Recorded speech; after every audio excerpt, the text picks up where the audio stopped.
था महीजिता। और वो जो है वो अपने राज्य में बहुत अच्छी तरह से राज्य करते थे। उनके राज्य का नाम था महिष्मतिपुरी। और चूंकि उनको कोई पुत्र नहीं था, तो उसका जो उनका जो पूरा जो है, वो जो समय जो है, वो पूरा एक्चुअली जो है वो बहुत ही दुखी हुआ करता था। और बहुत ही उनको ऐसे लगता था कि अरे मेरे जीवन में कुछ भी नहीं है। जैसे एक शादीशुदा व्यक्ति जो है, जिसके पास कोई एक्चुअली पुत्र नहीं होता है, तो उसके पास कुछ पाने के लिए या कुछ खोने के लिए ऐसे नहीं लेता है, और अगले जीवन में भी कुछ भी नहीं देता है। तो संस्कृत जो ये शब्द है पुत्र, पू यानी कोई हमारे एक नर्क का नाम है, और त्र यानी तारने वाला, मंत्र यानी जो मन को तारने वाला ना, त्र यानी तारने वाला। तो पुत्र ही मतलब क्या, जो जो व्यक्ति किसी को तारता है पू नाम के नर्क से। और इसलिए हर शादीशुदा इंसान ने कम से कम एक पुत्र को तो जन्म देना चाहिए, उसको अच्छी तरह से ट्रेनिंग देनी चाहिए। तभी वो जो पिता है, वो एक्चुअली नर्क नर्क यातनाओं से, नर्क की बदले यात्रा से बच सकता है। और ये जो आदेश है, ये जितने भी विष्णु की जो भक्त है, वो उसके लिए अप्लाई नहीं करता है। जो भगवान विष्णु की भक्ति करते हैं, ये आदेश एक्चुअली उनके लिए अप्लाई नहीं करता है। तो क्योंकि क्या है, भगवान के जो भक्त है, वो विष्णु को ही अपना सब सर्वस्व मानते हैं, उनको बेटा भी मानते हैं, पिता भी मानते हैं, मदर भी। इसलिए चाणक्य पंडित क्या कहते हैं कि सत्यम माता पिताम ज्ञानम, धर्मो भृत दया सख, शांति पत्नी क्षमा पुत्र, सिद्धते मन बंधव। तो कहते हैं कि सत्य मेरी माता है, पिता ज्ञानम, नॉलेज यानी ज्ञान मेरे पिता है, और मेरी व्यवसायिक कर्तव्य जो है वो मेरे भाई बंधु है, और दया जो है वो मेरी क्या है, फ्रेंड है, मित्र है, और शांति मेरी पत्नी है, और फॉरगिवनेस, क्षमा पुत्र, फॉरगिवनेस जो है वो मेरे पुत्र है। तो ये जो 6 है, ये 6 मेरे फैमिली मेंबर्स जैसे हैं। और जैसे हमारे वैष्णव में 26 गुण होते हैं, तो उसमें एक्चुअली क्षमा जो है वो सबसे उच्च स्तर पे आता है। कि आप जैसे किसी को जल्दी क्षमा करोगे, आप बहुत एक्चुअली तुरंत ही टॉप मोस्ट पोजीशन पे है। तो भक्तों ने जो है बहुत प्रयास करना चाहिए कि क्षमा भावना रखनी चाहिए। तो चाणक्य यहाँ पे कहते हैं कि क्षमा मेरे पुत्र है, और इसलिए जो भगवान के भक्त है, हालांकि वो एक्चुअली त्यागने के मार्ग पे है, कुछ त्याग रहे हैं, तो वो लोग जब ये पुत्रदा एकादशी का पालन करते हैं और भगवान को प्रार्थना करते हैं, तो उनको इस तरह का पुत्र मिलेगा। उनको भगवान भी मिल सकते हैं पुत्र के रूप में। तो फिर ये जो राजा है महीजिता, बहुत समय तक बहुत उन्होंने प्रयास किया कि मुझे भी एक पुत्र हो जाए, और वो देख रहे थे कि साल निकलते जा रहे हैं, और बहुत ही आतुर होने लगा। तो एक दिन उन्होंने अपने सलाहकारों को बुलाया, बोले कि मैंने ना कोई पाप नहीं किया हुआ है, बहुत सारे जो है मैंने लड़ाइयाँ लड़ी हुई है, मेरे पास इतनी सारी धन दौलत है, मैंने किसी का दिल भी नहीं दुखाया, किसी देवी देवता या ब्राह्मणों का भी दिल नहीं दुखाया। जब मैं एक्चुअली लड़ाई चढ़ाई पे गया था, तो भी मैंने सारे नीति नियमों का पालन करते हुए मैंने युद्ध खेला हुआ है। मैंने अपने प्रजाजनों को ऐसा प्रेम दिया है कि जैसे मानो कि मेरे ही खुद के पुत्र या पुत्री हो।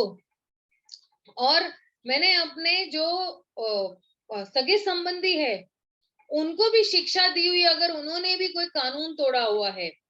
और अगर कोई मेरा ये जो शत्रु है, तो वो शत्रु को भी बहुत अच्छी तरह से मैंने उसका आवभगत किया है। तो बोले हे ब्राह्मणा, कि मैं तो बहुत ही अच्छी तरह से सारे नियमों का पालन किया, फिर भी मेरा जो घर है एक पुत्र के बिना है, मैं बहुत दुखी हूँ। इसका कारण क्या हो सकता है, प्लीज मुझे बताइए। तो जितने भी ना उनके सलाहकार थे ब्राह्मण, पहले के राजा ना एक्चुअली ये लोग क्या करते थे, ब्राह्मण सलाहकार रखते थे, और ये जो ब्राह्मण भी होते थे ना, तो बहुत अच्छी सलाह देते थे। ये नहीं कि आजकल के मंत्री वंत्री की तरह की कुछ भी सलाह दे देंगे और देश अपने आप कैसे भी चलता रहेगा। तो अब जो है कि राजा के हित में जो कुछ भी है, जो अच्छा है उनके लिए, जो उनके हित के लिए, तो ये जो मंत्रीगण है, जो उनके सलाहकार है, वो बहुत सारे आश्रमों में भ्रमण करते रहे इसका सॉल्यूशन ढूंढने के लिए। और फिर वो लोग आए एक्चुअली एक जगह पे, एक साधु साधु के पास, सॉरी एक ऋषि के पास, साधु ऋषि एक ही है, जो बहुत ही तपस्वी थे, बहुत ही शुद्ध थे और बहुत ही संतुष्ट व्यक्ति थे। और वो बहुत स्ट्रिक्टली बहुत सारे ना व्रत किया करते थे। उनके जितने भी इंद्रियां है वो बिल्कुल कंट्रोल में थे, और बिल्कुल ना अहंकार बोलो, राग बोलो, गुस्सा बोलो, तो वो जो उनको उसको भी पूरा कंट्रोल कर लिया था। तो जो ऋषि थे वो तो बहुत निपुण थे अपने सारे वेद पठनों में, और उनकी आयु भी बहुत लंबी थी।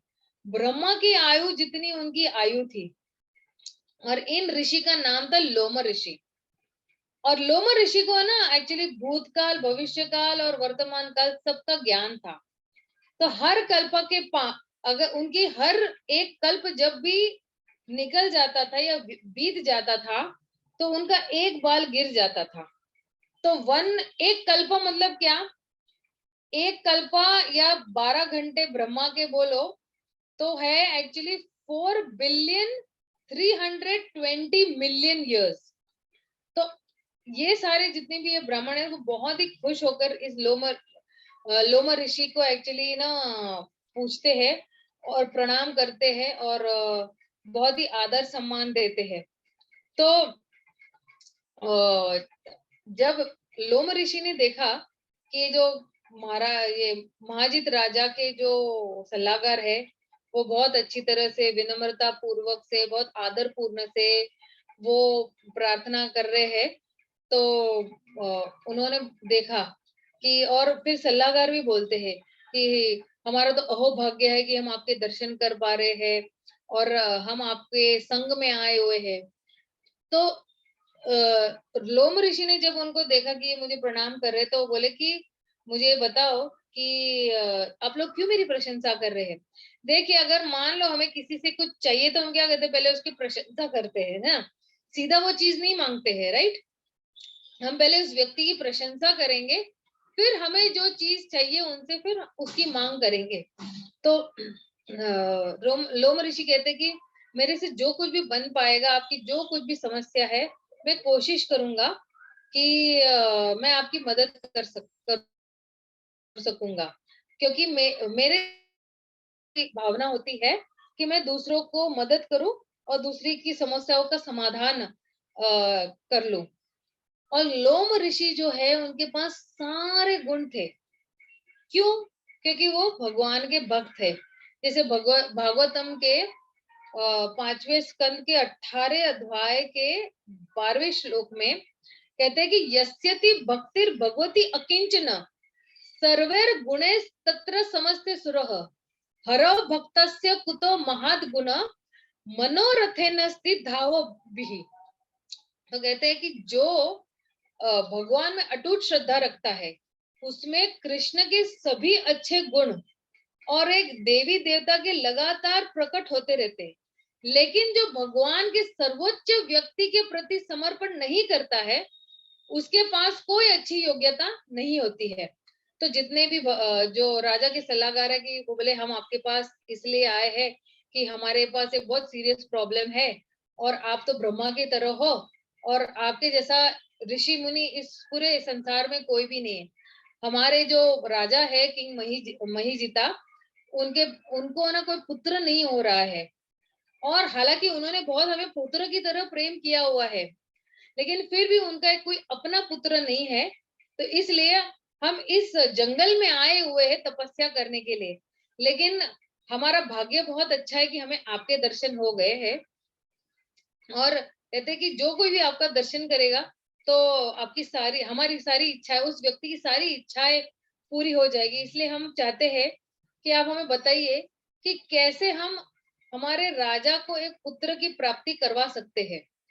तो लोम ऋषि ने ये सब सुना, फिर वो बहुत ही डीप मेडिटेशन में चले गए 1 मिनट के लिए।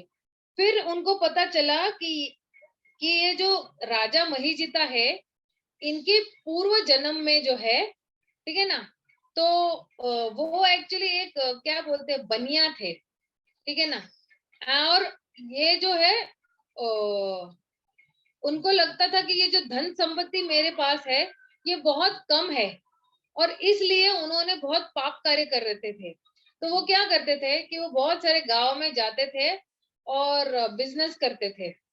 और एक दिन दोपहर को एकादशी वाले दिन क्या होता है कि जो है उनको बहुत प्यास लगती है, तो वो जगह जगह ढूंढते हैं, लेकिन उनको पानी नहीं मिलता। फिर थोड़ी दूरी पर एक ऐसा छोटा सा तालाब गांव के बाहर है, तो उस तालाब के पास वो आते हैं। लेकिन जैसे ही वो पानी पीने जाते हैं, तो वहां पे एक गाय आती है अपने छोटे से बछड़े के साथ। और ये जो है, ये लोग भी बहुत प्यासे रहते हैं। तो लेकिन जैसे ये गाय जो है वो पानी पीती है, और उसका जो बछड़ा है वो भी पानी पी, तो ये जो बनिया है, जो महाजिता है, जो पूर्व जन्म में एक्चुअली बनिया रहता है, तो उसने क्या किया कि बहुत बुरी तरह से उन दोनों को धुतकारा, और उन्होंने धुतकार के उनको हटा दिया और अपनी प्यास बुझाई। तो ये तो एक्चुअली बहुत बड़ा महा अपराध हो गया एक गाय के प्रति, क्योंकि गाय तो माता के समान है। और फिर जो है, और फिर इस पाप का जो एक्चुअली बोलते हैं ना, उसको रिएक्शन जो मिलता है, तो वो उस वजह से अभी भी एक्चुअली बिना पुत्र के है। और क्योंकि उन्होंने बहुत अच्छे कार्य किए हैं, तो इसलिए कुछ कुछ अच्छे कार्य किए, इसलिए उनको एक राजा का पदवी मिली है इस जन्म में। तो अब जो है, ये सब सुन के ऋषि की ये जो वाक्य है, लोम ऋषि के ये जो वाक्य सुन के, अब जो है उन्होंने बोला, अच्छा हमने सब सुना आपका अभी, तो अब इसको हम नलीफाई कैसे करते, इसको जीरो क्या कर सकते। ये जो पाप कार्य किया है हमारे राजा ने पूर्व जन्म में, तो फिर इसको हम जीरो कैसे कर सकते हैं, और फिर क्या ऐसा हो सकता है कि उनको पुत्र की प्राप्ति हो। तो प्लीज हमें ये मार्ग बताइए।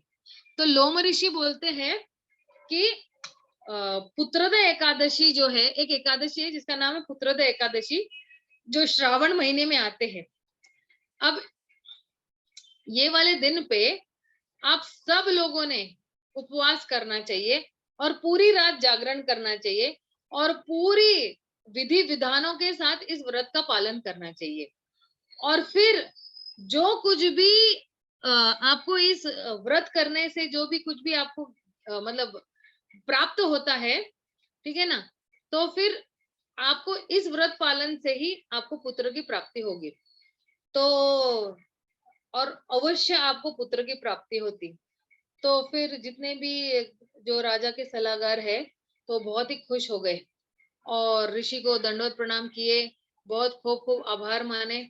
और उनके जो आंखें थी एकदम चमकदार थी, बिल्कुल चमक रही थी खुशी के मारे।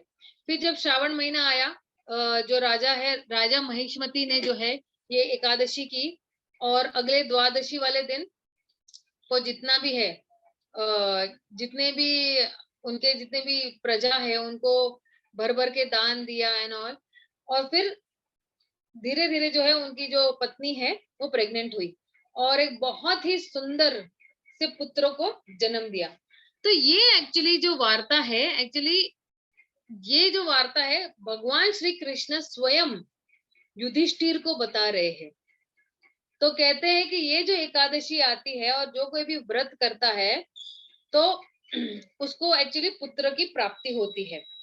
और जो कोई भी इस भौतिक जगत में जो कोई जिसको भी आनंद चाहिए और जिसको भी खुशहाली चाहिए, तो इस एकादशी का व्रत करना बहुत जरूरी है, जो पुत्रद एकादशी नाम है।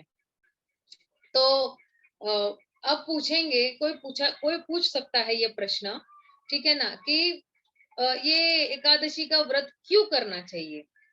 Why should we, fast on Ekadashi? तो एकादशी व्रत हम लोग इसलिए करते हैं कि कृष्ण को याद करना है। मेन तो हमारा उद्देश्य ये था कि हम आज वाले दिन कम से कम भगवान को याद करें।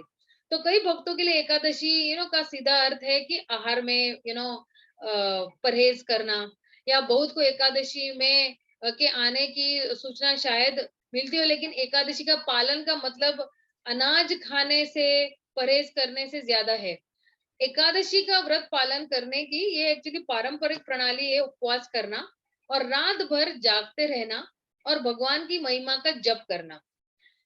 एक्चुअली 3 दिन की तपस्या होती है, जिसमें एक्चुअली दशमी वाले दिन शुरू होती है, मतलब एकादशी एक दिन पहले रात को, जैसे आज रात होने से पहले केवल एक साधारण सा हम लोग भोजन लेते हैं, और द्वादशी वाले दिन यानी अगले वाले दिन यानी परसों पर हम एक फिर से साधारण सा भोजन ही करते हैं, जैसे लाइट खिचड़ी वगैरह ऐसे। और ये जो कठोर पाल हम लोग ये जो व्रत करते हैं वो कठोरता से भी पालन कर सकते हैं और इजीली भी पालन सकते हैं। तो जितने भी जो भक्त है वो सभी को कृष्ण भावनामृत में आगे बढ़ने के लिए एकादशी के शुभ समय का एक्चुअली लाभ उठाने का प्रयास हमें सब करना चाहिए। तो ब्रह्म वैवर्त पुराण में कहा गया है कि जो एकादशी के दिन उपवास करता है वो सभी प्रकार के पापों से मुक्त हो जाता है और पवित्र जीवन में उन्नति करता है। उन्नति किस मामले में उन्नति करता है? उन्नति जो है आध्यात्मिक उन्नति भी करता है और भौतिक उन्नति भी करता है। मान लो कोई बहुत गरीब व्यक्ति है तो कम से कम उसको पैसे की कमी नहीं होगी। कोई अपनी स्पिरिचुअल लाइफ में भी थोड़ा वीक होगा ना, तो वो भी बहुत उन्नति करेगा। एकादशी वाला दिन यानी एक्चुअली क्या है ना, ये एकादशी वाला दिन जो है वो एक्चुअली डिस्काउंट वाला दिन है। मान लो आपने 1 माला की है तो आपको 100 माला करने का पुण्य मिलता है, और वही माला अगर आप धाम में करते हो तो वो 100 माला नहीं, वो 1000 माला, 1 माला यानी 1000 माला करने का पुण्य मिलता है। तो एकादशी के दिन उपवास जो कोई भी करता है सभी पापों से अभी मुक्त हो जाता है और प्रवृत्त। तो मूल सिद्धांत केवल यही है कि उपवास करना नहीं है, बल्कि भगवान कृष्ण के प्रति अपने विश्वास और प्रेम को बढ़ाना है। एकादशी व्रत का वास्तविक कारण शरीर की मांगों को कम करना और जप या किसी तरह की सेवा करके अपना समय भगवान की सेवा में लगाना है। तो उपवास के दिनों में सबसे अच्छी बात एक्चुअली यही है कि भगवान कृष्ण की बहुत सारी लीलाओं को याद करना और उनके पवित्र नाम लगातार सुनना। ये एक्चुअली उपदेशामृत के 7वें श्लोक में आता है कि श्रील प्रभुपाद ने सिफारिश की है कि भक्त प्राय समय के साथ एकादशी पर 25 या अधिक जप करे। सिर्फ 25 फेरे ही क्यों, जितना हो सके जप करना चाहिए। तो असली एकादशी का एक्चुअली अर्थ यह है कि उपवास और जप और कोई व्यवसाय नहीं। उपवास, उप यानी क्या? ऊपर, और वास यानी क्या? रहना। तो ऊपर रहना, सदैव ऊपर रहना। ऊपर यानी क्या? भगवान के धाम में सदैव रहना। देखिए इस भौतिक जगत में रहते हुए भी हम उस आध्यात्मिक जगत में रह सकते हैं जब हम निरंतर भगवान का नाम ले सकते हैं, उस चेतना में हम लोग रह सकते हैं। तो जब कोई उपवास करता है तो नाम जप बहुत आसान हो जाता है। क्यों? क्योंकि खाने पीने का कोई टेंशन ही नहीं रहता है। इसलिए एकादशी के दिन जहां तक हमें संभव हो तो अन्य कोई व्यवसाय को हमें बोले ना रोक देना चाहिए, स्थगित कर देना चाहिए। और जो कोई भी जरूरी काम हो वो भी जरूरी काम वही है कि हमें भगवान के नामों का जप करना चाहिए। हालांकि श्रील प्रभुपाद ने कुछ भक्तों को एकादशी पर 25 माला जप करने के लिए कहा, लेकिन उन्होंने इसे सभी के लिए अनिवार्य नहीं किया है। उन्होंने विशेष रूप से उपदेश में व्यस्त भक्तों को अधिक माला जप करने की आवश्यकता से छूट दी हुई है। मान लो कोई बहुत ही व्यस्त व्यक्ति हो तो ठीक है कि चलो आप 64 माला न करो। तो तमाल कृष्ण जो महाराज है वो एक्चुअली प्रभुपाद जी के दीक्षित भक्त है, तो कहते हैं कि दीक्षित होने पर हमें एकादशी के दिन हमेशा 25 माला जप करना चाहिए। और प्रभुपाद कहते हैं कि शुरू करते हैं और हर कोई हमें पहले ही पालन करना है। तो तमाल कृष्ण गोस्वामी बोलते तो एकादशी के दिन हमारे आंदोलन के लिए एक मानक तो होना चाहिए ना। तो फिर प्रभुपाद ने कहा कि मानक 16 है, लेकिन यदि कोई अधिक जप करना चाहता है तो वो भी उसका स्वागत है।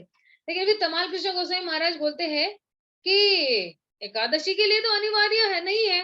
तो जय बदाका महाराज वहां से बोलते कि नहीं, अनुशंसित है। क्यों? क्योंकि प्रभुपाद कहते नहीं, एकादशी का अर्थ यह है कि सिर्फ उपवास करना और जप करना, उपवास करना और जप करना। तो तमाल कृष्ण गोस्वामी महाराज बोलते कि कभी कभी मुझे आश्चर्य होता है कि क्योंकि हमारे लोगों को पुस्तक वितरण के लिए बाहर जाना पड़ता है, तो फिर क्या करें हम लोग। तो बोलते हैं कि वो भी प्रचार, प्रभुपाद कहते हैं वो भी प्रचार का ही काम है। तो इसलिए जो है, जो किसी के मन, शरीर और आत्मा को शुद्ध करने की यह घटना केवल आत्मा की अलौकिक दुनिया तक ही सीमित नहीं है, बल्कि जो है इसको चीरती हुई आगे तक जाती हुई ये एक्चुअली ये है कि डेफिनेटली जो है कि आप आत्मा के स्तर पे ये सब के कि बल्कि चाय बचाए और अन्य जैविक क्रियाओं के वैज्ञानिक अनुप्रयोग की इसकी प्रासंगिकता पाती है। तो देवता की जो अगर पूजा और प्रसन्नता की है कला प्राचीन कला से चली आ रही है और आधुनिक दुनिया में भी ये एक्चुअली बहुत प्रसिद्ध है। तो उपवास से जो है आप आध्यात्मिक यात्रा पर जा सकते हैं और अपनी जो चेतना है, जैसे आपकी जो चेतन आत्मा है वो हम शुद्ध कर सकते हैं। तो उपवास का मतलब न केवल संपूर्ण आहार को एक्चुअली प्रतिबंध करना है, लेकिन इसमें जो मानक स्वच्छता प्रथाएं शामिल है, आपका मन बहुत स्वच्छ हो जाता है। और उपवास करने वाला व्यक्ति फल और दूध भी ले सकता है, कुट्टू का आटा भी ले सकता है। तो उपवास से जुड़ी बहुत कई छोटी कहानियां हैं और हम किसी और दिन इसकी चर्चा करेंगे। तो ये है एक्चुअली एकादशी का महत्व। तो थोड़ा और मैं एक्चुअली बताना चाहूंगी एक्चुअली एकादशी के बारे में। तो कहते हैं कि ये जो एकादशी का जो व्रत है, ठीक है ना, तो ये व्रत कैसे करना चाहिए। तो ये व्रत ये है कि एकादशी वाले दिन जो है मांस, अनाज, मच्छी ये नहीं खाना चाहिए। ये 3 चीजें वर्जित है। तो पूछेंगे क्या खाना चाहिए, तो इसके बदले में फ्रूट खाना चाहिए, दूध पीना चाहिए, दूध से बनी चीजें खानी चाहिए और जितने भी अनाज रहित प्रोडक्ट है वो सब खाना चाहिए। तो अगर हम एकादशी जो है फॉलो कर रहे हैं तो हमें पता है कि हमें चावल नहीं खाना है, गेहूं नहीं खाना है, पल्सेस नहीं खाने हैं, प्याज लहसुन नहीं खाना है। तो लेकिन फिर खाएंगे क्या अगर ये सब नहीं खाना है, तो इसके बदले में हम क्या खा सकते हैं। तो कहते हैं फ्रूट्स, पनीर, घी, मखाना, फिर सिंगाड़ा, कुट्टू। कुट्टू यानी ना इंग्लिश में उसको बकवीट बोलते हैं, कुट्टू का आटा, राजगिरा का आटा, थालपीठ जिसको बोलते हैं। तो ये सब चीजें खा सकते हैं, लेकिन अनाज नहीं खा सकते हैं हम लोग, ठीक है ना। लेकिन कहते हैं, आयुर्वेद कहता है कि जैसे 15 दिन है ना, ये बोलते हैं ना कि डिटॉक्स वाला दिन होता है। तो अगर एकादशी वाले दिन कोई भी अगर बहुत एक्सट्रीम केस पे जाता है और सिर्फ निर्जल व्रत करता है, निर्जल यानी क्या, कोई पानी भी नहीं पिएगा, एक बूंद पानी नहीं पिएगा उस वाले दिन, तो पूरा बॉडी अपने आप ही डिटॉक्स हो जाता है। आपको पंच बोलते हैं ना कि क्या बोलते हैं, पंच कुछ वो डिटॉक्स को बोलते हैं, आयुर्वेदिक का कोई एक टर्म है, मुझे याद नहीं आ रहा है अभी कुछ। तो पंचकर्मा, पंचकर्मा करने की जरूरत नहीं है। और एकादशी वाले दिन स्मोकिंग और ड्रिंकिंग, दारू नहीं पीना चाहिए, ये भी वर्जित है एक्चुअली, ठीक है ना। तो पूछते हैं कि एकादशी जो है, तो एकादशी फास्ट को कैसे हमें संपूर्ण करना चाहिए। तो एकादशी फास्ट को आप, जैसे मैंने पहले ही बताया कि अगले वाले दिन जो है एक समय होता है, निर्धारित समय होता है, उसी समय पे आप कोई भी चावल का दाना या कोई अनाज का दाना खा के उसका व्रत को छोड़ सकते हो आप, ठीक है ना। तो ये एक्चुअली ये एकादशी का एक्चुअली महात्म्य है। अब जो है कहते हैं कि एकादशी वाले दिन भगवान का जप करना, भगवान के गुणगान करना। तो कभी कभी बोलेगा कि बहुत जप करने से बहुत बोरिंग हो जाता है, तो और क्या कर सकते हैं हम लोग एकादशी वाले दिन। तो कहते हैं कि आप एकादशी वाले भगवान के भजन गाओ। भजन भगवान को बहुत प्रिय है, यानी हम जब भगवान के गुणगान करते हैं ना, तो भगवान को बहुत अच्छा लगता है कि अरे ये मेरा भक्त जो है वो मेरे गुणगान कर रहा है। और क्या कर सकते हैं, तो हम लोग कृष्ण बुक है ना भगवान की, उनकी लीलाएं पढ़ सकते हैं। अगर कृष्ण बुक किसी के पास नहीं है तो जलगांव इस्कॉन में जाके आप प्राप्त कर सकते हो वहां से। तो भगवान की बाल लीलाओं के बारे में, भगवान की कोई भी लीलाओं के बारे में पढ़ सकते हैं। भगवत गीता पढ़ सकते हैं, भगवान की वाणी के बारे में पढ़ सकते हैं। कोई कहेंगे अच्छा पढ़ लिया, बहुत भी पढ़ लिया, चलो भजन भी कर लिए, फिर पढ़ भी लिया, और क्या कर सकते हैं, सिर्फ भगवान की सेवा करना और जप करना। और क्या कर सकते हैं हम लोग, तो भगवान की कोई सेवा भी कर सकते हैं, ठीक है ना। अब भगवान की सेवा में क्या क्या आ सकता है, भगवान की सेवा में जैसे भगवान के लिए भोग बनाना और भगवान को उसको अर्पित करके प्रसाद के रूप में खाना, ये भी हो सकता है। जैसे आप कोई, जैसे बोले ना कि वरई, वरई की खीर बना सकते हो, बगर की खीर बना सकते हो, भगवान को अर्पित कर सकते हो और भगवान के गुणगान कर सकते हो। कोई अगर आपके घर आया है तो उसको भी भगवान के बारे में बिठा के सुना सकते हो। तो ऐसे करके जो है दिन बहुत अच्छी तरह से व्यतीत हो जाते हैं। और अगर आपके आस पड़ोस में कोई भक्त रह रहे हैं तो मिलजुल कर आप लोग क्या कर सकते हैं, कीर्तन कर सकते हैं 2-4 घंटों के लिए। 2-4 घंटे कीर्तन में ऐसे ही चले जाते हैं। एक व्यक्ति गाएगा, थोड़ा होल्ड लेगा, दूसरा व्यक्ति गाएगा, होल्ड लेगा, तीसरा व्यक्ति गाएगा और होल्ड लेगा। इस तरह से अपने आप ही पूरा दिन कैसे व्यतीत हो जाएगा पता भी नहीं चलेगा। तो ये है एकादशी का महात्म्य, ये एकादशी के बारे में। और एकादशी एक्चुअली जो है जब हम पालन करते हैं तो ये जो कहते हैं कि ये भक्ति में उन्नति करवाने वाला दिन है। आप देखोगे कि एकादशी वाले दिन आप कुछ भी करते हो ना तो बिल्कुल वो कॉन्क्रीट काम हो जाता है, पक्का काम हो जाता है।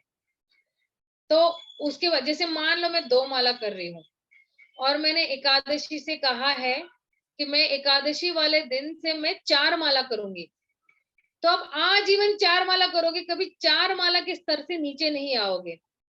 मान लो आप कहते हो कि मैं 10 माला करूंगी, तो आजीवन आप 10 माला करोगे। लेकिन हम कहते हैं 10 माला पे क्यों रुकना है, हम 64 माला करेंगे, 16 माला तक पहुंचेंगे और उसके बाद एकादशी वाले दिन कम से कम 64 माला करेंगे। क्योंकि हमें इसका बेनिफिट पता है, इसका इम्पोर्टेंस पता है कि अगर हम 1 माला करते तो 100 माला करने का पुण्य मिलता है। डिस्काउंट वाला दिन है एकादशी वाला दिन। और एकादशी वाला दिन जो है भगवान के निकट वाले जाने का दिन है कि हम सभी चाहते हैं कि हम इस जो भौतिक जगत में जो दुख झेल रहे हैं, जन्म मृत्यु जरा व्याधि से, तो हम इस भौतिक जंजालों से बिल्कुल मुक्त हो जाए और भगवान श्री कृष्ण के धाम की तरफ मुड़े, जहां पे उस धाम में भगवान कहते हैं कि बुढ़ापा नहीं है, बीमारियां नहीं है, स्ट्रेस बिल्कुल नहीं है, मृत्यु तो बिल्कुल भी नहीं है और जन्म भी नहीं है। अब आप देखोगे यहाँ पे इस धरातल पे ये 3 चीजें तो कम से कम बहुत दुखदाई है, ठीक है ना।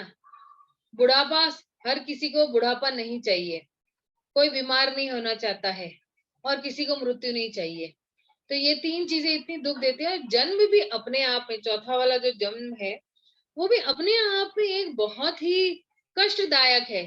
जैसे आप अपनी मदर को पूछना कि उसने जब आपको जन्म दिया उसको कितना दुख दर्द हुआ था, कितना दर्द हुआ था, बोलेगी कि इतना दर्द हुआ था कि मैं बयान नहीं कर सकती हूँ, इतना दर्द हुआ था।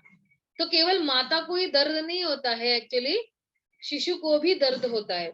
छोटा जो बालक है माता के गर्भ में, उसको भी बहुत वेदनाएं होती है माता के गर्भ में। 9 महीने माता जो खाती है, खट्टा, तीखा, गरम, सब कुछ उसको चुभते रहता है। तीखा खाएगा, माता तीखा खाएगी तो उसके आंखों में चुभता है, कुछ गरम गरम खाएंगे तो उसकी स्किन पे चुभता है, कुछ खट्टा खाएगी तो उसके नाक पे इफेक्ट होता है। तो बच्चे को भी गर्भ में बहुत वेदनाएं सहन करनी पड़ती है, क्योंकि लेकिन बच्चा बोल नहीं पाता है, तो माता को अंदर पता नहीं चलता कि मेरा बच्चा बेचारा बहुत दुख झेल रहा है मेरे गर्भ में। तो जब हम एकादशी करते हैं तो हम जन्म मृत्यु के चक्कर से भी छूट जाएंगे, जहाँ पे हम भगवान के परम धाम में जा सकते हैं, और वहां पे सिर्फ हैप्पीनेस ही है। वहां पे दुख नाम की कोई चीज ही अस्तित्व ही नहीं है। यहाँ पे दुख है, यहाँ पे दुखों का पहाड़ होगा, लेकिन वहां पे एक नॉट नॉट नॉट परसेंटेज का भी दुख नहीं है। तो क्या हम ऐसी जगह में नहीं जाना चाहेंगे जहाँ पे सिर्फ खुशहाली खुशहाली है? तो उसके लिए थोड़ा प्रयास हमें करना पड़ेगा। जैसे कोई भी चीज आसानी से नहीं मिलती। जैसे मुझे डॉक्टर बनना है, तो मैं जाके सीधा किसी बिल्डिंग में जाके नहीं बोल सकती ओ मैं डॉक्टर बन गई, मुझे सर्टिफिकेट मिल गया। उसके लिए उस व्यक्ति को 5 साल परिश्रम करना पड़ता है, तब वो जाके डॉक्टर बनता है। उसके बाद भी अगर और एक्सपर्ट डॉक्टर बनना है तो और 3 साल उसको एक्चुअली विथ प्रैक्टिसिंग जो है उसको एक्चुअली वो पढ़ाई करनी पड़ती है, तपस्या करनी पड़ती है। और आपको तो पता है कि डॉक्टरों की पढ़ाई कोई इतनी आसान पढ़ाई नहीं होती है, रात रात भर जागते हैं तब जाके वो बंदा डॉक्टर बनता है। तो इसलिए जो है हमें थोड़ा परिश्रम करना पड़ेगा। थोड़ा परिश्रम किस लिए करना पड़ेगा? अपने स्वहित के लिए, खुद के हित के लिए हमें परिश्रम करना पड़ेगा और तपस्या करनी पड़ेगी। जब हम तपस्या करते हैं तब हमारी जितनी भी इंद्रियां है वो शांत हो जाती है। जब भी हम तपस्या मतलब क्या? थोड़ा खाना कम करना उसको तपस्या बोलते हैं। माला को बढ़ाना उसे तपस्या कहते हैं। आजकल की डेट में तपस्या मतलब, कलयुग में तपस्या यही तपस्या है कि आप सुबह 4:30 बजे उठ जाओ या 4 बजे उठ जाओ, वही अपने आप में एक तपस्या है। छोटी छोटी चीजें एक्चुअली तपस्या है। कि अच्छा, अगर मैं एकादशी वाले दिन पहले 3 बार खाती थी तो मैं 2 बार खाऊंगी। फिर 2 बार पे आने के बाद आपको लगता है कि नहीं मैं 1 बार खा के रह सकती हूँ। मैं एक्चुअली जैन परिवार से हूँ। तो हमारे जैन में है ना एक फास्टिंग आता है 16 डेज का। उसमें ये रहता है कि 16 डेज सिर्फ आप बॉइल्ड वाटर पे ही जी रहे हो, और वो भी किसी स्टिपुलेटेड टाइम पे ही आप बॉइल्ड वाटर पे जी रहे हो।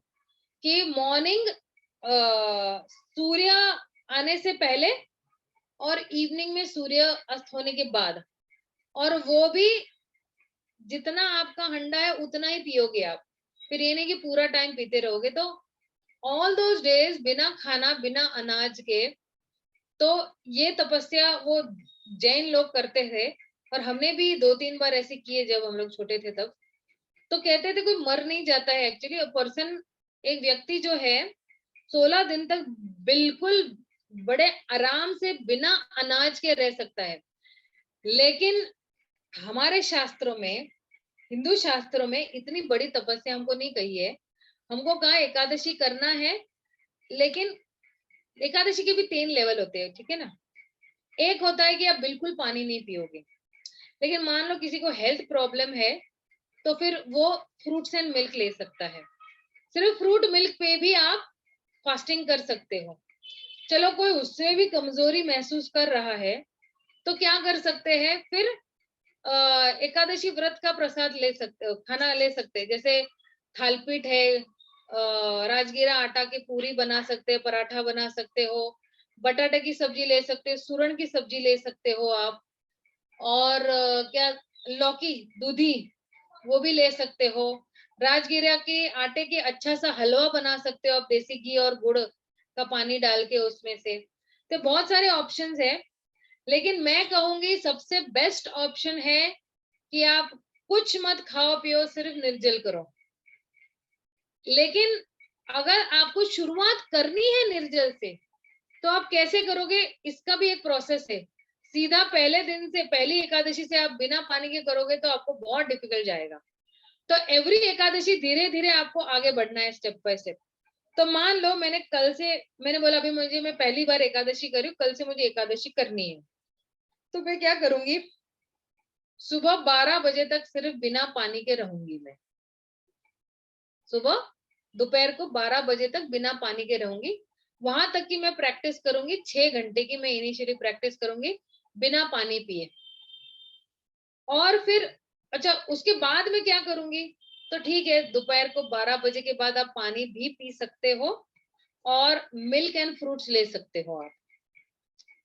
लेकिन किसी को ऐसे लगता है कि नहीं यार, मिल्क एंड फ्रूट्स पे मैं नहीं जी पाऊंगी, कुछ तो खाना चाहिए, तो ठीक है, अब दोपहर में आप थोड़ा अपना थाल पीठ या हलवा या कुछ ऐसे राजगिरा का आटा का कुछ भी है, बगर जो है, वरई की जो है वो कुछ बना सकते हो, भात बना सकते हो आप, वरई का भात बना सकते हो आप, जीरा और अच्छी तरह से सेंधा नमक लगा के। और एकादशी में सेंधा नमक ही इस्तेमाल करना है, टाटा सॉल्ट, पतंजलि सॉल्ट, ये सारे नमक नहीं इस्तेमाल करने, सिर्फ सेंधा नमक, उसको रॉक सॉल्ट भी बोलते हैं, व्हाइट सॉल्ट भी बोलते हैं, पिंक सॉल्ट भी बोलते हैं उसको, तो वही इस्तेमाल करना है। टाटा नमक या फिर पतंजलि का नमक क्यों नहीं इस्तेमाल करना है ये भी मैं बता देती हूँ। उसका भी एक रीजन है कि जब टाटा सॉल्ट जब कहाँ से आता है, समुन्द्र से आता है, राइट। तो समुन्द्र में बहुत सारे जीव जंतु भी है ना, फिशेस है, ऑक्टोपस है, वेल है, शार्क है। अब ये लोग भी क्या करते हैं ना, पानी के अंदर अपना मल मूत्र छोड़ते हैं, ये लोग भी एक्सक्रीट करते हैं ना। तो इसलिए फिर जो है, जो समुन्द्र का जो खारा नमक है वो इसलिए नहीं लेना है कि उसके अंदर उन पशुओं का मल मूत्र भी शामिल होता है, इसलिए हम लोग वो टाटा नमक एकादशी में, तो हमारा व्रत टूट जाएगा, इसलिए हम लोग वो नमक नहीं लेते हैं और सिर्फ सेंधा नमक लेते हैं, जो कि नेचुरली ऑब्टेन्ड फ्रॉम हिल्स, पहाड़ों से ऑब्टेन किया जा सकता है। तो 12 बजे के बाद आप पानी भी ले सकते हो और व्रत भी अगर मान लो किसी को ऐसे लगता है कि चलो 12 बजे तक मैंने पानी लिया लेकिन मैं थोड़ा और स्ट्रेच कर सकता हूं, तो मिल्क एंड फ्रूट्स पे रह सकता है शाम को 6 बजे तक। और इवनिंग में एक ही बार आप खा सकते हो कुट्टू की पूरी या कुट्टू का हलवा या बटाटे की सब्जी, लौकी का हलवा, लौकी की सब्जी, ऐसे आप खा सकते हो। आप ड्राई फ्रूट्स भी दबा के खा सकते हो, ठीक है ना। जितने भी ड्राई फ्रूट्स है मिले हुए, काजू, बादाम, पिस्ता, अंजीर, अखरोट, जो भी, ये सब खा सकते हो आप, और दूध भी पी सकते हो। अब रात को अगर आप चाहो तो मान लो दिन में आपने मिल्क एंड फ्रूट्स लिया है, तो रात को भी आप ये कर सकते हो कि केला दूध ले लो, केले दूध से बहुत फर्क पड़ता है। तो ये है कुछ टिप्स एंड ट्रिक्स जहां से आप धीरे धीरे अपनी तपस्या को बढ़ा सकते हो। And let me tell you that, अभी मुझे तो ऑलमोस्ट, मैंने ज्वाइन किया था मैं जब 18 इयर्स की थी, और अब मुझे हुए हैं ऑलमोस्ट 40 प्लस इयर्स हुए हैं। तो जब हम जवान थे तो ये मैं व्रत बिल्कुल निर्जला कर पाती थी। मैंने बहुत सालों तक बिना पानी की एवरी एकादशी की हुई है। हालांकि मैं ये एकादशी बचपन से ही करती थी, जब से मुझे समझ आई थी मेरी मम्मी हमेशा हमको एकादशी व्रत करवाती थी। लेकिन जब थोड़ी सूझबूझ हुई तब हम लोग ने निर्जल करना शुरू कर दिया था। जब इस्कॉन में आए हम लोग, पता चला कि निर्जल व्रत भी कर सकते एकादशी वाले दिन, और माला जब बढ़ा सकते हैं, तो वो भी हम लोग ने किया हुआ है। लेकिन 40 के बाद आपका शरीर आपको साथ नहीं देता है, स्पेशली लेडीज लोगों को, विमेन को आपका शरीर बहुत साथ नहीं देता है, क्योंकि आपके बोन्स जो है वो ब्रिटल होना शुरू हो जाते हैं, कैल्शियम की कमी हो जाती है, बोन्स बहुत नाजुक हो जाते हैं, फिर आप अच्छी तरह से फास्टिंग नहीं कर पाते हो। तो ये जो जवानी वाला जो पीरियड, मैं ये नहीं बोल रही कि 40 के बाद बूढ़े हो जाते हैं लोग, ऐसा नहीं है। दे स्टिल यंग, बट मेरे कहने का मतलब है कि मैंने बहुत लोगों से ये सुना हुआ है, और वो भी उनके एक्सपीरियंसेस बताया कि जो जवानी में हम फास्टिंग कर पाते हैं ना, वो 40s के बाद बहुत मुश्किल हो जाता है वो फास्टिंग करना। तो इसलिए जवानी में भी आप कंट्रोल कर सकते हो भूख को बहुत अच्छी तरह से। आप अभी भी देखो ना, आप कॉलेज जाओगे सुबह, एक गिलास दूध भी नहीं पियोगे या एक गिलास दूध भी पियोगे तो भी आप शाम को आके कुछ खा सकते हो। इतने आप में स्ट्रेंथ है, इतने आप में बल है आपके पास, राइट। मम्मी भी टेन्शन होते, अरे मुलगी काय खाऊनच नाही गेली सकाळी, फक्त एक दुधाचा ग्लास पिऊन गेली, चहा पिऊन गेली, तरी बघा तिला भूकच नाही लागत, या मुलीला काय आहेच की नाही, कशी भुला। तो सी, ये है एक्चुअली जवानी का, एक्चुअली जो जोश बोलते ना, या प्रभाव है जवानी का। ये प्रभाव इसलिए है कि हम बहुत अच्छी तरह से तपस्या कर सकते, बहुत सारी परिक्रमाएं कर सकते, बहुत सारा वांचन कर सकते, क्योंकि अभी शादी से पहले आप बहुत दबा के भक्ति कर सकते हो। शादी के बाद आपकी बहुत सारी रिस्पॉन्सिबिलिटीज जो है वो बढ़ जाएगी, क्योंकि जब एक लड़की शादी करती है ना, तो वो सिर्फ पति के साथ नहीं शादी करती, पूरे परिवार के साथ शादी करती है। जॉइंट फैमिली में जाएगी तो और जिम्मेदारियां बढ़ जाएगी। तो अभी शादी से पहले जितनी दबा के भक्ति हो सकती है कर लो, शादी के बाद थोड़ी कम हो जाएगी तो कोई प्रॉब्लम नहीं है, क्योंकि वो भी अपना एक कर्तव्य ही है। पति को अच्छी तरह से संभालना, बाल बच्चों को अच्छी तरह से संभालना, सास ससुर की देखभाल करना, सबकी देखभाल करना, ये भी एक अपना धर्म ही है। ये अपना बोलते ना व्यवसायिक धर्म है अपने परिवार के प्रति। और अभी शादी नहीं की हुई है तो एकदम मस्त मौला की तरह घूम रहे हैं, रेडीमेड थाली मम्मी देती है आपको, बिल्कुल जैसे कॉलेज से आते गे बाड़ा गे गे, ठीक है ना। आपका रूम भी अगर आप साफ करोगे नहीं है, मम्मी साफ करती रहती है, आपके कपड़े भी मम्मी फोल्ड करती रहती है। ये सब मेरे साथ हो चुका है, इसलिए बता रही हूँ मैं आपको कि पानी का ग्लास भी आप उठाते नहीं, मम्मी आपके लिए पानी का ग्लास उठा के देती है, आपको लाके देती है। लेकिन शादी के बाद ये सब कुछ नहीं हो पाएगा। तो इसलिए अभी आपके पास बहुत समय है और इस समय का सदउपयोग कर सकते हो, अच्छा इस्तेमाल कर सकते हो। जितने भी कुंवारी माताएं हैं यहाँ पे, लड़कियां हैं यहाँ पे, वो समय का बहुत अच्छा इस्तेमाल कर सकते हैं। फिर क्या होगा ना, शादी के बाद थोड़ी भक्ति कम भी हो जाती है ना, फ्रस्ट्रेशन नहीं होगा आपको, कि आपको उस समय तक तो आप बहुत मेच्योर्ड हो गए होगे कि आपको पता है कि परिवार की सेवा करना, परिवार की अच्छी देखभाल करना भी भक्ति के अंगों में से एक अंग आता है। भक्ति का ही एक एक्चुअली पार्ट है कि मैं अपने पूरे परिवार की अच्छी देखभाल कर रही हूँ, मेरी मम्मी पापा की अच्छी देखभाल कर रही हूँ, या मेरे सास ससुर की अच्छी देखभाल कर रही हूँ, पति की अच्छी अच्छी तरह देखभाल कर रही हूँ, बाल बच्चों की अच्छी देखभाल कर रही हूँ, मेरे पति के जो रिलेटिव्स है उनकी अच्छी। तो ये सारा एक्चुअली भक्ति में गिना जाता है। अगर हम इसको कृष्ण भावनामृत दृष्टिकोण से अगर देखते हैं तो मेरा नम्र निवेदन सभी से यही है कि अभी जितना है दबा के माला करो अच्छी तरह से। अगर जो 2 माला कोई कर रहा है तो कल से 4 माला शुरू करो, कोई 6 माला कर रहे तो 8 माला करो, कोई 8 माला कर रहे तो 10 माला करो, कोई 10 कर रहे तो 12, 12 कर रहे तो 14, 14 कर रहे तो 16, और मान लो जो 16 माला कर रहे तो वो क्या करेगा, 25 माला सीधा कर दो उसको। धीरे धीरे ऐसी तरह से आपकी प्रगति होगी, और जैसे जैसे आप भगवान की ओर जाओगे आपको बहुत आनंद मिलता जाएगा। कि मैं किसी व्यक्ति के बहुत करीब करीब करीब जाते देख रही हूँ, तो जितना भी आपकी लाइफ में प्रॉब्लम्स है ना वो सारे झड़ते जाएंगे, अपने आप ही झड़ते जाएंगे। प्रॉब्लम आएगी कहाँ जाएगी कहाँ आपको पता भी नहीं चलेगा। पहली बात तो प्रॉब्लम बहुत कम हो जाएंगे, क्योंकि जब हम माला करते हैं ना तो हमारे जितने भी पाप कर्म है ना वो नष्ट हो जाते हैं, धीरे धीरे जड़ना शुरू हो जाते हैं। कहते हैं कि एक हरि नाम में इतना पावर है कि भगवान का एक हरे कृष्ण महामंत्र अगर हम बोलते हैं ना, तो पिछले जितने भी जन्म आपने लिए हैं या जितने भी जन्मों में आपने पाप कार्य किए वो एक ही हरे कृष्ण महामंत्र में नष्ट हो सकता है, लेकिन ध्यान पूर्वक करने से वो नष्ट होता है। तो इसलिए जैसे जैसे पाप निकलते जाएंगे और गलते जाएंगे या छूटते जाएंगे, आपको आनंद की अनुभूति होती जाएगी होती जाएगी होती जाएगी, और आपके लाइफ में जितने भी लोग प्रॉब्लमेटिक लोग हैं ना वो भी भाग जाएंगे। जो भी आपको प्रॉब्लम्स दे रहे थे अपने जीवन आपके जीवन में, वो भी आपसे अपने आप ही दूर हो जाएंगे। तो ये है एक्चुअली महामंत्र करने का प्रभाव। तो मैं यही विराम देती हूँ अपनी वाणी को। अगर मैंने कुछ किसी को कटु शब्द बोला है या किसी को कुछ पसंद नहीं आया तो मैं क्षमा मांगती हूँ आप सभी से। तो हरे कृष्णा। हरे कृष्णा माता जी, ma'am thank you very much. बहुत ही मतलब आपने एकादशी का इतना मोटिवेशन दे दिया अभी। मतलब ऐसे कहते हैं ना, जनरल एक मोटिवेशन होता है और एक होता है पर्सनल मोटिवेशन। तो कोई प्रश्न है किसी का? सत्यम श्रीवास्तव ने एक प्रश्न पूछा है कि एकादशी वाले दिन क्या मेडिसिन ले सकते हैं?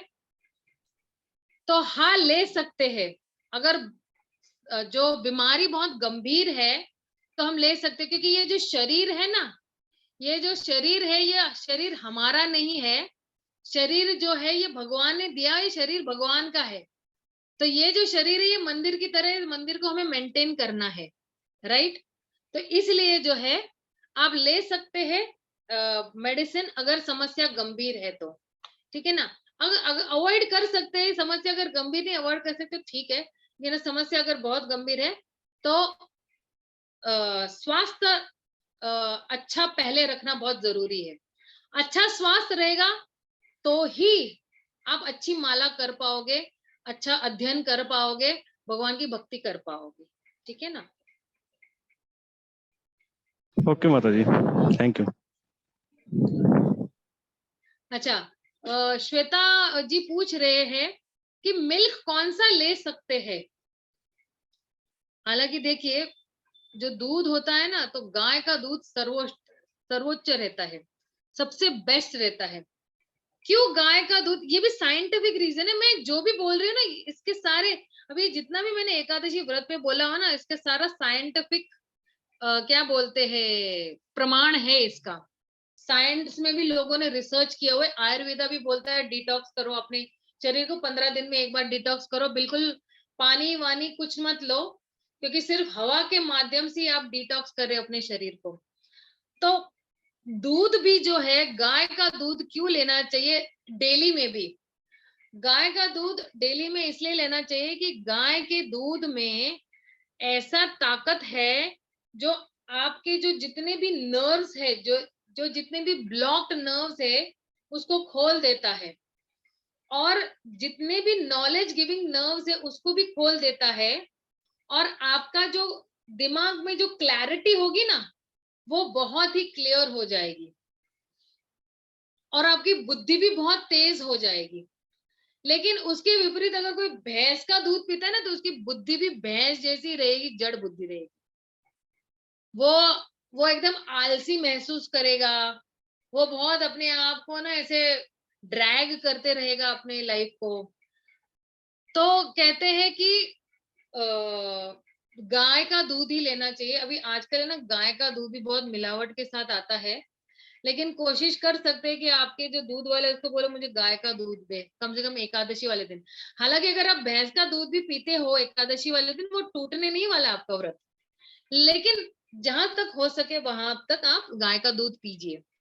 अब मुझे यहाँ पे चैट पे एक प्रश्न आया है कि माता जी उपवास कैसे छोड़ना है, राइस कौन सा होना चाहिए?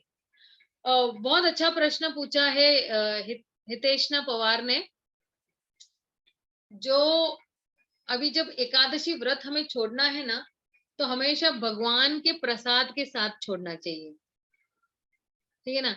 तो जगन्नाथपुरी में क्या करते हैं ना, जो प्रसाद होता है ना, एक पोटली में बांध के देते हैं, तो हम लोग क्या करते हैं उसी से। लेकिन अगर मान लो आपके पास वो जगन्नाथपुरी का प्रसाद नहीं है, क्या करोगे आप फिर? तो अनाज का कोई भी प्रसाद हो, आप उससे तोड़ सकते हैं। और जरूरी नहीं कि राइस से ही आपको अपना फास्टिंग छोड़ना है या व्रत तोड़ना है। आप किसी भी अनाज के प्रसाद के साथ ही आप छोड़ सकते हो। जैसे मान लो आपने पोहा बनाया है भगवान के लिए, ठीक है, तो आप खुद खाने से पहले भगवान को भोग लगाओगे और वो प्रसाद के रूप में खाओगे, तो वो पोहा के साथ भी, उपमा के साथ भी, डोसा, इडली, ये सारा प्रसाद। लेकिन कहने का मतलब ये कि पहले वो चीज को भगवान को भोग लगना चाहिए, फिर हम ये लेंगे, और तब हमारा एक्चुअली फास्टिंग प्रॉपर तरीके से छूटेगा। तो भगवान के प्रसाद के साथ ही आपको अपना व्रत तोड़ना है, ये मैं कहना चाहती हूँ, ठीक है ना। और यहाँ पे भाग्यश्री जी ने एक प्रश्न पूछा है, एकादशी का व्रत द्वादशी को कंटिन्यू किया तो चलता है क्या? एक्चुअली एकादशी का व्रत आपने अगर द्वादशी को कंटिन्यू किया है तो त्रयोदशी वाले दिन भी कंटिन्यू रखना पड़ेगा आपको। तो 3 दिन का फास्ट आइडली स्पीकिंग मैं नहीं सजेस्ट करूंगी किसी को भी, और सिर्फ एकादशी वाले दिन करो। और जो व्रत का टाइमिंग, जनरली व्रत का टाइमिंग छोड़ने का टाइम सुबह 6 बजे से 10 बजे के बीच का होता है, 10 साढ़े 10 के बीच का होता है। तो उसी दौरान आप वो व्रत तोड़ सकते हो प्रसाद खा के, ठीक है ना। कोई और प्रश्न है? बहुत इंटेलिजेंट प्रश्न पूछ रहे हैं, मतलब ये जो ग्रुप है वो बहुत बढ़िया ग्रुप है। I am seeing all intelligent questions coming from your and. और कोई प्रश्न है? हरे कृष्णा माता जी। हाँ जी। माता जी वो मतलब मैंने सुना है कि आजकल वो साबूदाना वगैरह भी आता है, तो वो मतलब अनाज का ही बना हुआ होता है, मतलब वो ओरिजिनल साबूदाना जैसे नहीं होता है। आपने सही सुना है श्वेता जी, लेकिन एक वरलक्ष्मी का साबूदाना आता है, वो एक्चुअली ऑर्गेनिक होता है, तो वो आप ले सकते हो। लेकिन अगर नहीं मिल रहा है ना, तो एक्चुअली देखो खाने के लिए बहुत चीजें एकादशी वाले दिन, बहुत है। मखाना है, कुट्टू है, बहुत। हालांकि कई लोग बोलते हैं कि साबूदाना खाने से बहुत पेट जल्दी भर जाता है, बहुत लंबे समय तक भूख नहीं लगती है। तो हम लोग एकादशी वाले दिन एक ही बार सिर्फ साबूदाना की खिचड़ी या साबूदाना का वड़ा खा के रह लेते हैं अच्छी तरह से। सुबह खाया तो फिर रात को सीधा दूध और केला ही खाते हैं हम लोग। तो कहने का मतलब ये है कि आप खा सकते हैं, नो प्रॉब्लम, लेकिन अगर शुद्ध अवेलेबल नहीं है आपके पास साबूदाना, तो ऐसी बहुत सारी चीजें हैं, जैसे बगर है यानी वरई है। वरई के अंदर अच्छी तरह से आलू को खींच के उसको अच्छी तरह से जीरे घी में जीरे का छौंका लगा के अच्छी तरह से ले सकते हो। उसके साथ बटाटा की सब्जी है, सूरन की सब्जी है, फिर स्वीट पोटैटो की सब्जी है, लौकी की सब्जी ले सकते हो। जीरे हींग का, जीरे हींग नहीं लगा, हींग नहीं यूज करना है, सॉरी, जीरे का छौंका लगा के आप यूज कर सकते हो। अदरक उसके अंदर डाल के थोड़ा नमक डाल देना, सेंधा नमक डाल के आप यूज कर सकते हो। तो एकादशी वाले दिन एक्चुअली बहुत वैरायटीज है। आप घर में बनाए हुए चिप्स जो होते हैं ना, बटाटा ची वेफर्स, वो भी है। फिर फ्रेंच फ्राइज, अपने घर में बनाए हुए फ्रेंच फ्राइज, तो 2-3 आलू के फ्रेंच फ्राइज खा लो, आपको पूरा पेट इतना अच्छी तरह से भर जाएगा, भूख 4 घंटे से पहले आपको लगेगी नहीं। तो ये खा सकते हो। लेकिन शुद्ध अगर साबूदाना अवेलेबल नहीं तो क्या कर सकते हैं ना, कुछ नहीं कर सकते हम लोग। और कोई प्रश्न है? और माता जी अगर एक टाइम फास्ट किया तो फिर दूसरे टाइम अगर कुछ खाना नहीं है तो फिर भगवान को भोग क्या लगाना? हाँ, भगवान को फ्रूट्स एंड मिल्क का भोग लगा सकते हैं आप लोग, नो प्रॉब्लम। और वही फ्रूट्स एंड मिल्क आपके फैमिली मेंबर्स को खिला दीजिए आप, नो प्रॉब्लम। और कोई प्रश्न है? बहुत इंटेलिजेंट प्रश्न पूछा है श्वेता जी ने। और कोई प्रश्न है?